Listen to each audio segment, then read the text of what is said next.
Hello. Our topic today is how to stop outsourcing your worth, your mood, and your energy. This is something new to me in my journey of reconnecting with myself, leaning in on myself. And so I'm really excited to share the topic with you. And I'm going to be referencing my notes. And so this is the idea of identifying the fact that we outsource a lot in our lives, right? Our energy, our worth, our mood, the value that we bring. Do we feel that we are worthy of the life that we live? And so I want to talk about how to reflect back on insourcing and reconnect with yourself. And this has a lot to slowing down in our lives. It has a lot to do with reconnecting with what we want. Where do we get energy? What drains us? And things like that. So, when we're insourcing, this is how we reconnect with ourselves because we've been living a life externally. So, what this means is it means coming back into your body. It means coming back to what are your values. It can mean coming back to having your own voice and your own thoughts. And it isn't selfish. Honestly, it's stabilizing. And when you reconnect with yourself and truly realize what you want inside of you, you're living a more authentic life and being your authentic self, which I think we all want. And so, why does this matter? It matters because we're really always living in reactionary mode. And we want to live in connection. We want to live in a grounded space. And I think we want to stop the rat race of running around life trying to please people when our bucket is always drained. It means that we are depending on others for our moods. And I think we want to realize that the world is chaotic. There's a lot going on, but really our moods should be dependent on us, on the things that we're doing to support, stabilize our life, and not the world around us. Because if we're relying on the world around us, our moods are probably always going to feel inconsistent. We're probably going to be living in a fight or flight mode, and that is not healthy, and our nervous systems are going to be drained. It also puts our energy in other people's hands. So it's pulling us in many directions. I know many women feel like we're being pulled in so many different directions. And when we're doing this outsourcing, it allows our energy to be pulled in other different ways versus being grounded and being like complete in who we are and what we want.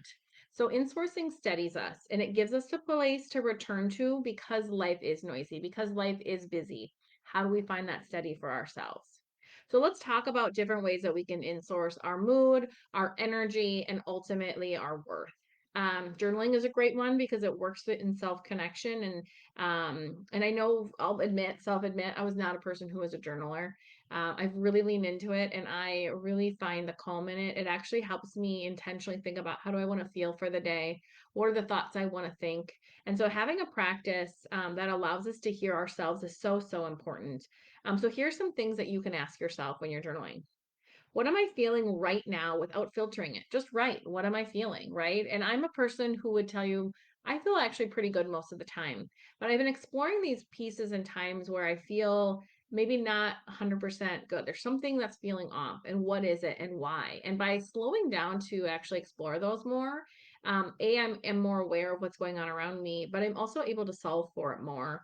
And it's allowed me, honestly, to have less ups and downs in my mood. So it's great. Another question is what feels true for me today? What is draining me? What is giving me energy?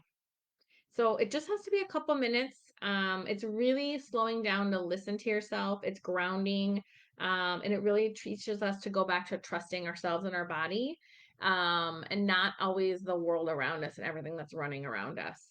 So things that will help you feel more grounded are doing gentle yoga and stretching, something called yoga nidra or guided rest. So if you go onto YouTube and you write in yoga nidra, there is someone called, I think her name's Allie Booth, and I love her yoga nidra sessions. Just do a 10-minute one. You're just going to lay in a place where it's quiet and you're going to listen to her guided.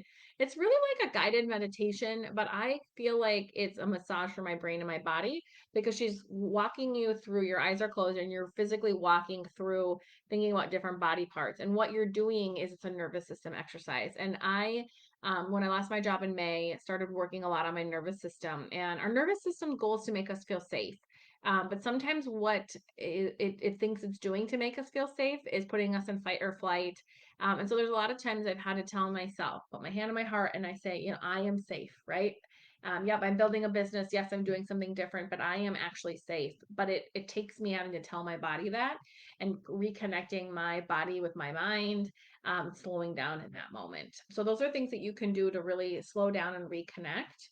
The practices, they really calm the nervous system.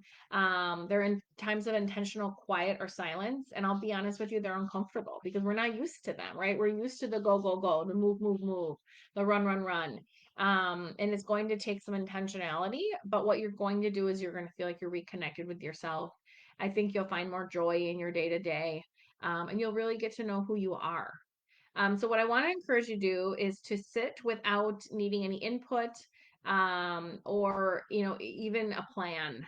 No phone, no problem solving, letting go of those thoughts that come through. It's kind of like a meditation in a sense, but you're sitting in that quietness. You're being comfortable in that.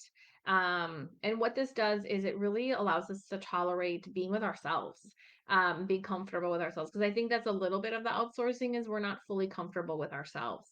It's putting yourself first, and there's self trust that's really building here, and that's becoming more visible.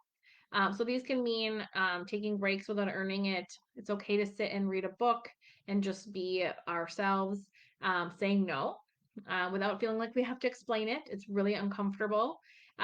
Choosing rest over pushing. This isn't a good one for me. I just want to push. I'm actually trying to teach my girls and being okay when they don't feel well, letting them sleep or take a break, maybe not go to school for the day if they're feeling ill, because I think what I've always done is push, push, push. And then what happens is I'm drained for longer. It takes me longer to heal. And so I'm trying to lean into listening to myself and my advice a little bit better here in this part. Um, and then we're through these moments and through these actions we're really telling our nervous system that it's safe to be ourselves. It's safe to insource. It's safe to not have to be go, go, go and always externally looking for that validation. Um, it lets us help us to release the people pleasing. And we have to be really comfortable with letting others feel disappointed, letting it feel uncomfortable, maybe not always feeling understood, and maybe sometimes being misread by others. But really, this isn't disconnection from others. It's actually reconnection with ourselves, and it's teaching ourselves self-respect and self-trust. So what I want to invite you to do is a weekly practice to insource. So I want you to ask yourself, what helps me feel grounded, and what helps me hear myself again? And do this consistently, just taking the time weekly, even daily, to reconnect with ourselves. And so my hope with this is that you're not taking anything away from other people because you're really just investing in yourself. You're finding a home in yourself. And you're going to build that steadier foundation for yourself so you can show up in the other areas of your life. But it's okay to slow down. So hopefully this helps you learn a little bit more about the importance of insourcing. But I'd love to have further conversation if you have thoughts or questions in this space. Have a great day.